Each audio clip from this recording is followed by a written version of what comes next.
সন্তোষ সৃষ্টি হয়েছে, কারণ তাদেরকে সম্মান করা হয়নি, তাদের বেতন দেওয়া ঠিকমতো হয়নি, তাদেরকে যথাযথভাবে সম্মান প্রদর্শন করা হয়নি। সুতরাং এখানে যে বিরাট একটা সংঘর্ষের সম্মুখীন হয়েছিল এবং ভাঙচুরি হয়েছে। এরকম অবস্থায় কোম্পানি বোর্ড অফ ডিরেক্টরস সময় টিভিতে এই মাসের 8 তারিখে একটা সিদ্ধান্ত নেয় যে তারা কিছুদিনের জন্য স্বাভাবিকভাবে ব্রডকাস্টিং সম্প্রচারটা বন্ধ রাখার জন্যে তারা আবেদন করবে, বোর্ডের সিদ্ধান্ত। এবং তারই পরিপ্রেক্ষিতে বঙ্গবন্ধু বাংলাদেশ স্যাটেলাইট বঙ্গবন্ধু কী নাম বাংলাদেশ স্যাটেলাইট 1 দুপক্ষকে চিঠি দেয় এবং তার দুপক্ষেরই বক্তব্য শুনে এবং তারা কনভিন্সড হয় যে এটাকে 7 দিনের জন্য বন্ধ করা প্রয়োজন। তবে এখানে যেহেতু অলরেডি একটা কোম্পানি ম্যাটার করা হয়েছে, সেটা সিদ্ধান্ত তারা ডিসিশন দেবে। আজকে 5 দিনের মধ্যে যদি কোনো সিদ্ধান্ত না আসে তবে তারা এই 7 দিনের জন্য বন্ধ করে দেবে। সেটার ব্যাপারে একটা কোম্পানি ম্যাটার করা হয়েছিল।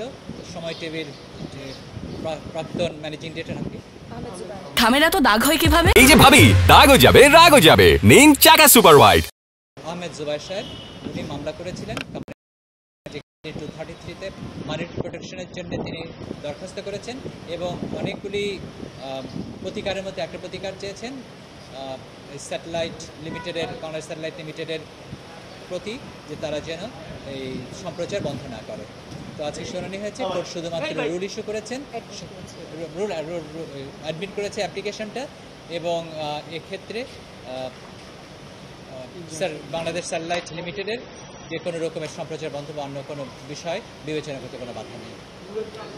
রুলের টার্মটা হচ্ছে কেন এটা এই না, যে প্রতিকারগুলো হচ্ছে রেজিডিউশন 10 তারিখের, এই মাসের 10 তারিখে যে রেজিডিউশন করা হয়েছে সেটা কেন অবৈধ হবে না, কেন ট্রান্সমিশন বন্ধ করা হবে না,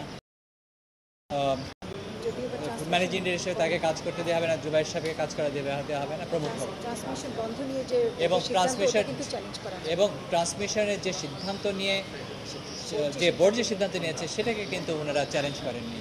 সুতরাং টু মাই আন্ডারস্ট্যান্ডিং যে এই বিষয়ে বাংলাদেশ স্যাটেলাইট লিমিটেডের কোনো সিদ্ধান্ত দেওয়া তারা পারিত নয়, বাধা।